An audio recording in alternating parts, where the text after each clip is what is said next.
Hello, everyone. What is going on? Thank you for tuning in to my live Evolution pay-per-view review, breaking down the first ever WWE all-women's pay-per-view event.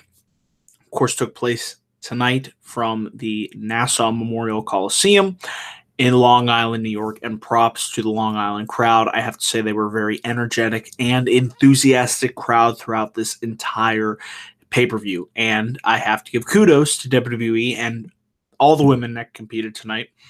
I thought Evolution easily exceeded my low expectations, which for a show like this, with a lackluster build, which did hurt it going in, but in the long run, I felt this show delivered. It had one outstanding match of the year candidate, and we will talk about that later on in this review. Outstanding. And some other solid matches up and down the card. The main event was what it was. Wasn't really a fan of that, but hey, I can live with that.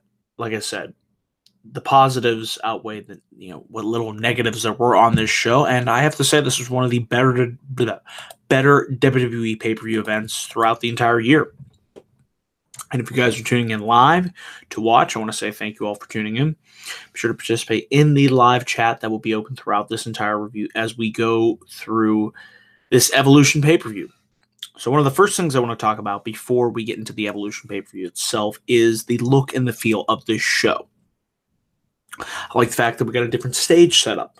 It wasn't the same old Raw and SmackDown stage. About freaking time. I also liked the fact that we got, with the lighting, in regards to the lighting, it was more focused on the ring. The crowd wasn't lit up that much. The stage was darkened, kind of an NXT takeover vibe. And I like that. I like when it's more focused on the ring, as it should be, in my opinion. So that was nice to see as well. So just those little, production standpoint things, I really thought went into making this show feel different. And I feel it's important that these pay-per-view events should look and feel different from your Raw and SmackDown episodes. Now, let's get into the actual Evolution pay-per-view itself. We kick things off here with Trish Stratus and Lita versus Alicia Fox and Mickie James with Alexa Bliss in their corner.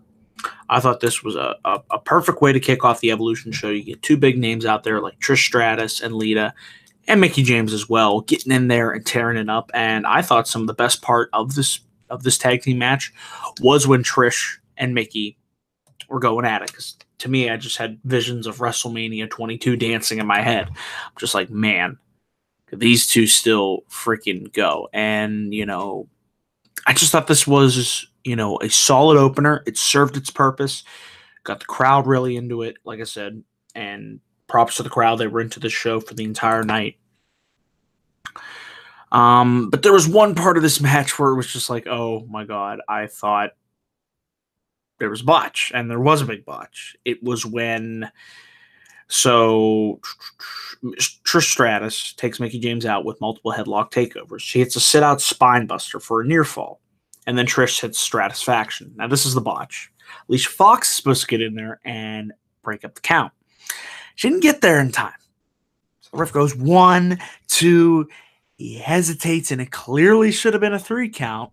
And then Alicia Fox comes in and breaks up the count. So, botch as it may, Lita goes up to the top rope, hits moonsaults on both Mickie James and Alicia Fox, and Trish Stratus hits kicks Mickie James in the face for the win. So Trish and Lita pick up the win there. Like I said, solid opener. Don't really have too much to complain about.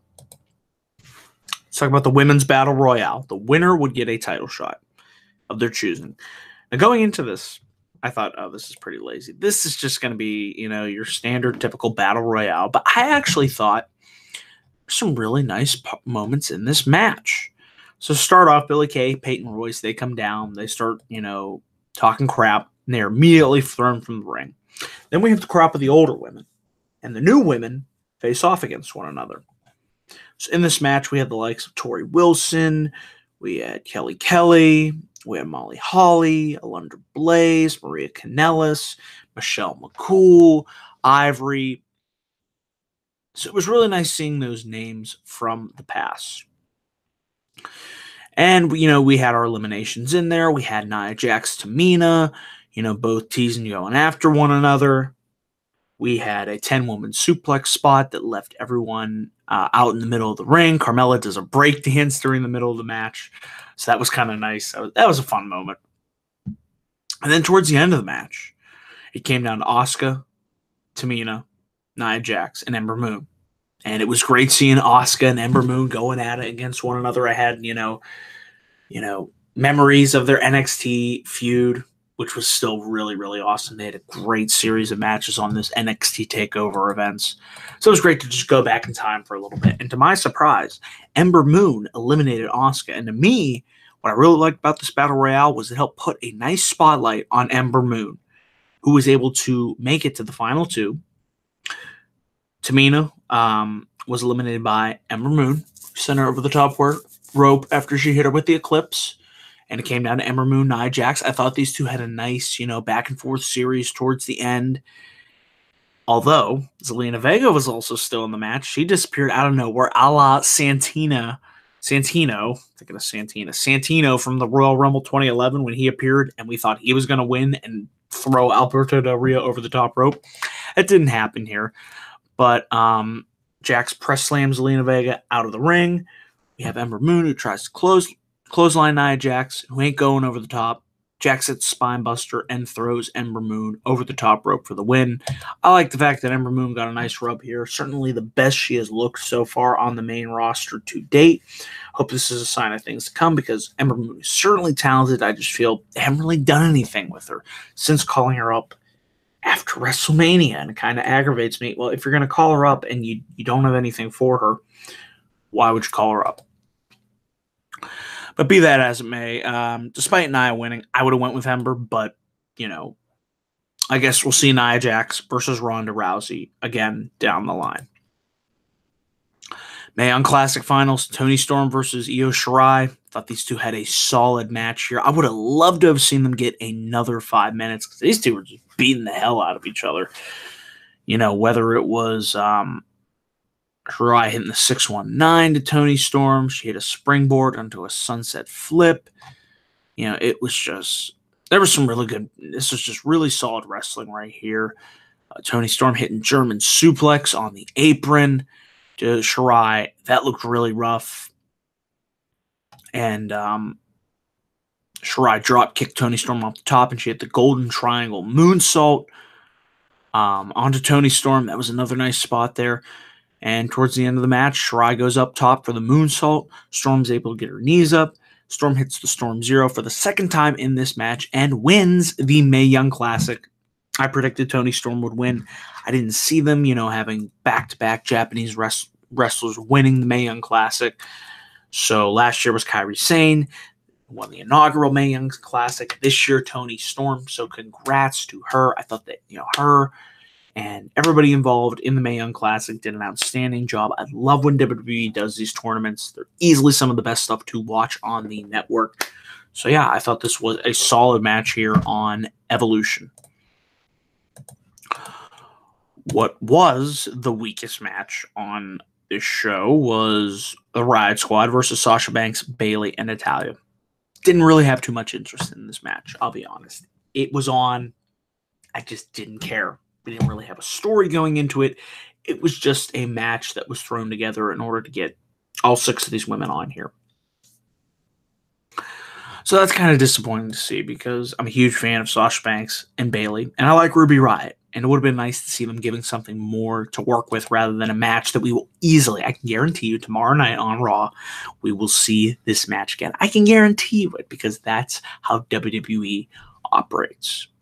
And as I predicted, Sasha Banks hits the frog splash for the win, and I don't really have anything else to say about this match other than it happened and we're going to move on.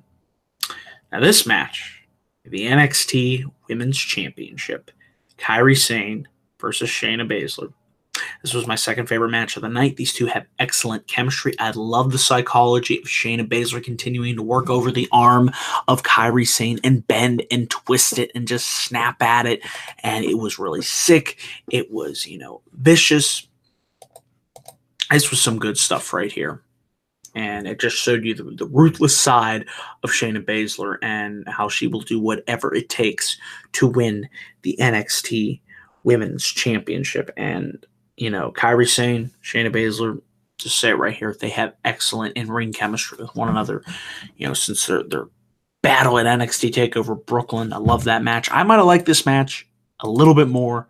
Like I said, the story that was told and how we saw Shayna Baszler and Kairi Sane, they battled to the outside, and Shayna Baszler sends Kairi Sane into the barricade, and Zayn backbody drops Baszler into the crowd, and we had Jessamine Duke, who is one of the 4 horsewomen, and Marina Shafir get into the ring apron, and they are able to give Shayna Baszler the assist, and Duke kicks Kairi Sane in the head. Zayn falls into the clutch and passes out, and we have a new NXT Women's Champion, and we saw the official debut of Jessamine Duke and Marina Shafir. Like I said, the other 2 of the 4 horsewomen. So down the line, I think this is setting up for a 4 horsewoman versus 4 horsewomen match, which is a match that I want to see, and I would like to see that take place at the very earliest, I think, by Survivor Series next year.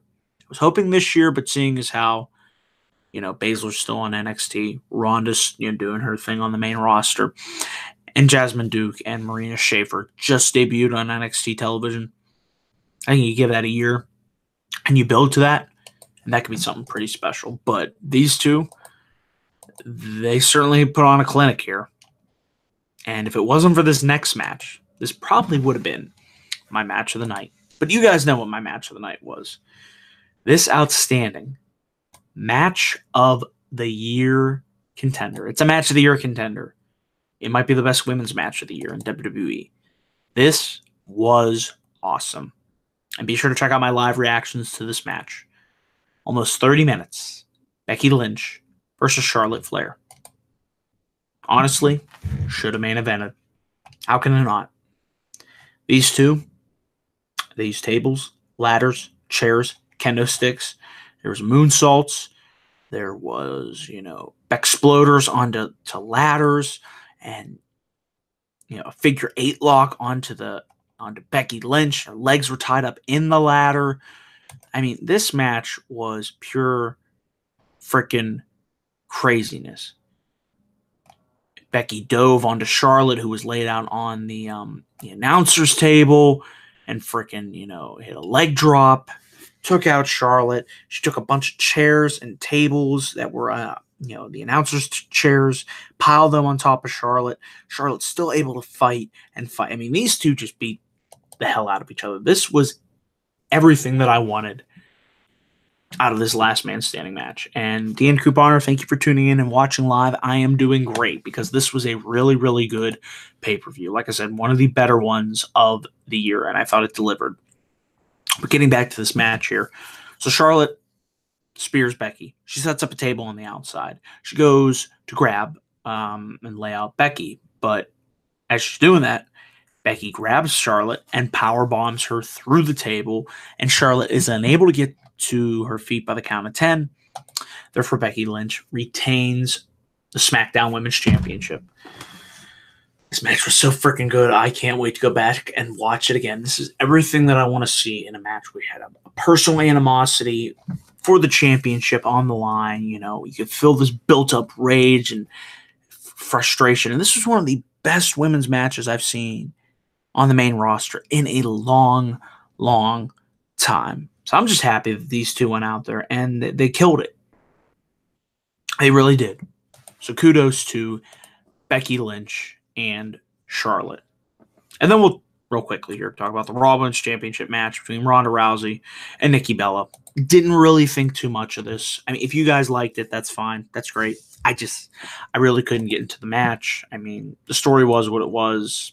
It didn't really do a lot for me. I would have rather have seen Nikki get squashed by Ronda. I mean, realistically, rather than Ronda going in there. I mean, they had a decent match for me. It was what it was. Ronda manhandled Nikki, threw her across the announcer's table. Nikki goes hit the Rack Attack 2.0. Rousey kicks out. And thank God, because I'm like, Nikki Bella should not win that Raw Women's Championship. It just should not happen. And thankfully, the right outcome happens. Ronda's able to hop up top and then small packages Nikki off the top rope into a rolling armbar, and Nikki immediately taps out. So Ronda Rousey is still your Raw Women's Champion. I thought the match was what it was. Like I said, I would have rather have seen Charlotte and Becky main event, but they still had a kick-ass match. So despite not main eventing, hey, it is what it is. You know, their match will be remembered and will definitely stand the test of time. And after the match, the entire women's locker room is on stage to celebrate with Ronda, and we go off the air here. So that is how WWE Evolution went off the air here, guys. Like I said, my three favorite matches of the night were easily Becky versus Charlotte, Kairi Sane versus Shayna Baszler, and Toni Storm versus Shirai in the Mae Young Classic. So all in all, I thought this pay-per-view delivered and exceeded my expectations. So that was great to see. And I hope you guys enjoyed this show as well. It'll definitely be better than that Crown Jewel crap, because I certainly am not watching this. And kudos to the fans of Long Island for booing the Crown Jewel promo when it was played on the Titantron. I really appreciate that. So before we wrap things up here, and I will, of course, say thank you all for tuning in to watch this video. Make sure to click my like and subscribe button here on youtube.com/DanielGuys412 for all my latest videos. Be sure to follow me on Twitter at DanielGuys412, and be sure to follow me on Facebook, facebook.com/DanielGuys1994. I do want to say one thing, and that is the Pittsburgh community. We suffered a big loss yesterday, Saturday. If you've heard, there was a shooting at the Tree of Life Community Synagogue in Squirrel Hill, and I just want to take this time as a fellow Pittsburgher to express my deep felt and heartfelt sympathies, sending out my thoughts and prayers, my condolences to the victims, the 11 victims that were brutally and ruthlessly murdered for no reason. And yeah, to see something like this happen, especially this close to home, certainly hurts. And yeah, it's tough to talk about, but I did want to send out my thoughts and prayers to all those affected, and just say, Pittsburgh strong.